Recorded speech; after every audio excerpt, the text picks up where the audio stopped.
কি আমার ভাই আর নেই। এটা তো অবশ্যই কষ্টের ব্যাপার। বলছি শাস্তি কি দাবি করবেন যারা এসেছিল? আমি চাই ওদের ফাঁসি হোক। আমার ভাই যেমন নেই ওদেরও ফাঁসি চাইছি আমি।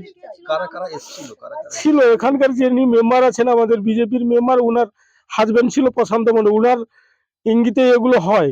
উনি ছিল রাজকুমার মন্ডল, মানিক সেন এবং উত্তম মন্ডল, ওই চাকুটা মেরেছে মানস সেন, ভোলানাথ মন্ডল, এই 5-6 জন ওরা ছিল। চাকুটা মেরেছে উত্তম মন্ডল। আপনার নাম? আর আমার নাম গুরুপদ মন্ডল, আমি তৃণমূল কংগ্রেসের এই বুথের বুথ সভাপতি।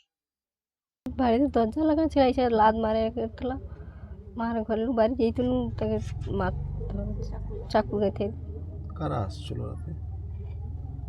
উত্তম মণ্ডল, রাজু, হাড়িয়া মণ্ডল, প্রশান্ত মণ্ডল, মানিক সেন, ভুবন সেন। বলছি ওরা কি কোনো দল করে? বিজেপি দল করে। আর আপনার স্বামী কি তৃণমূল করতো? তৃণমূল। ফাঁসি চাই, ফাঁসি চাই। আপনার নাম? কালকের ওই তো তারা কি খেতে যাচ্ছিল, ভাত খেতে যাচ্ছিল, তারপরে তারা কি বাইরে থেকে এসে দরজা লাথি মেরে দরজা খুলতে বলে, খোলার জন্যই তার দু ভাইকে এরকম মারি। একজনকে হাত পুরা কেটে ঝুলিয়ে দিচ্ছে, আর একজন ওই যে পেটে ছুরি গাচ্ছে।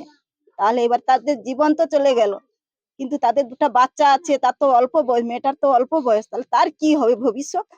সেটা তার জন্য তাদের যারা এসেছিল তাদের জন্য এর জীবন যেমন যাইছে তাদেরও যেন এইভাবে জীবন যায়। জীবনের বদলে জীবনের শাস্তি চাই। উপরন্তু এদের তো যেহেতু এই জীবন, দুটো ছোট ছোট বাচ্চা, এদের কিছু কাজ হোক, কিছু যারা এসেছিল তারা কি বিজেপি করে আর এরা তৃণমূল করে। ঠিক আছে, বিষ্ণুবাবু কি কালকে যে ভোট হয়েছে সেখানে না সেখানে যায়নি, এরা বাড়িতেই দু ভাই কাজ করছিল। কালকে ধান ঝাড়ানো হয়েছিল, এরা দু ভাই বাড়িতেই ছিল। এবার রাত্রে ভাত খাবে বলে ভাত বাড়তেও যাইছে, দরজা লাগিয়ে ভাত বাড়তে যাইছে, তার সঙ্গেও বাইরে এসে এরকম লাথি মারছে আর চাকু টাকু নিয়ে তারা আসছে। কিন্তু এনে তো আর যায়নি, এনে যায় এমনি যেরকম প্রত্যেকদিন রোজ নাকি বল ভাষা করে। আপনার নাম? শেফালি মন্ডল।